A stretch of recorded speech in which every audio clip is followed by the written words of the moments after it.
Ms. Vaughn, you're recognized. Thank you. To the members of the South Carolina House Judiciary Committee, my name is LaTisha Vaughn. I'm an educator, a member of the ProTruth's South Carolina Coalition, and a resident of North Charleston, South Carolina.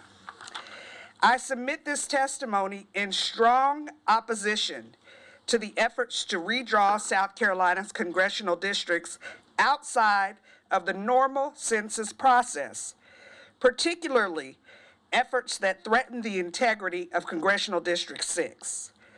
I come to this conversation not simply as a political observer, but as someone who has spent my entire career working alongside families, students, educators, and communities across our state, particularly communities that have been historically excluded from equitable access to opportunity and political power.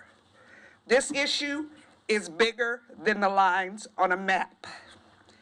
It is about whether South Carolinians will continue to have the ability to organize, advocate, and elect leaders who understand their lived experiences and will fight for their interests. Efforts to redraw this district outside of the traditional census process raise serious concerns about fairness, intent, and the future representative democracy in our state. I am also concerned about the broader constitutional implications connected to legislation, such as House Bills 5683 and 5684, and the growing efforts to alter representation structures in ways that weaken protections intended to ensure fair and equitable representation for all citizens. The U.S. Constitution and Voting Rights Acts were established to protect the fundamental democratic principle that every citizen deserves equal protection and equal access to political participation. Any redistricting effort that disproportionately impacts certain populations or dilutes political power of historically marginalized communities raises serious constitutional and moral concerns under the Equal Protection Clause of the 14th Amendment and long-standing voting rights protections. As someone who works directly with young people, I am extremely concerned about the message this sends to the next generation. We tell students that democracy matters. We teach them that voting matters. We encourage civic participation and community engagement. But when district lines appear to change based on political convenience rather than population need, it undermines public trust and reinforces the belief that power, not people, drives decision-making. That erosion of trust is dangerous. I also want to be clear that this process extends beyond congressional politics. The precedent established here could impact state legislative districts, county representation, school board boundaries, and local governance structures throughout South Carolina.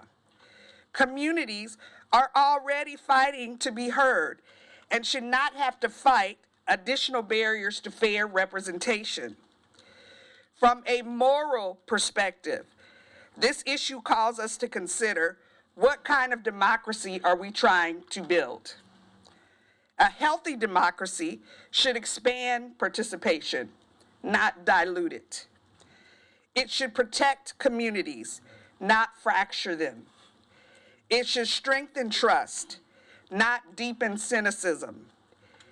At its core, fair representation is a moral issue rooted in dignity, equity, and the belief that every person deserves to have their voice matter equally.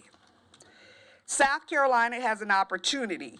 You have an opportunity to demonstrate leadership grounded in transparency, fairness, and democratic integrity.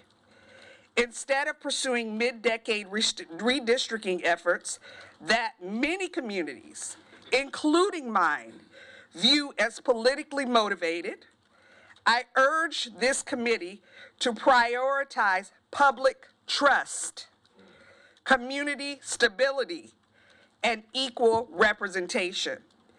I respectfully ask this committee to reject the efforts to weaken the voices of communities across our state and instead uphold the constitutional principles of equal protection, fair representation, transparency, and representative democracy for all South Carolinians. Thank you. Sam Gibbons.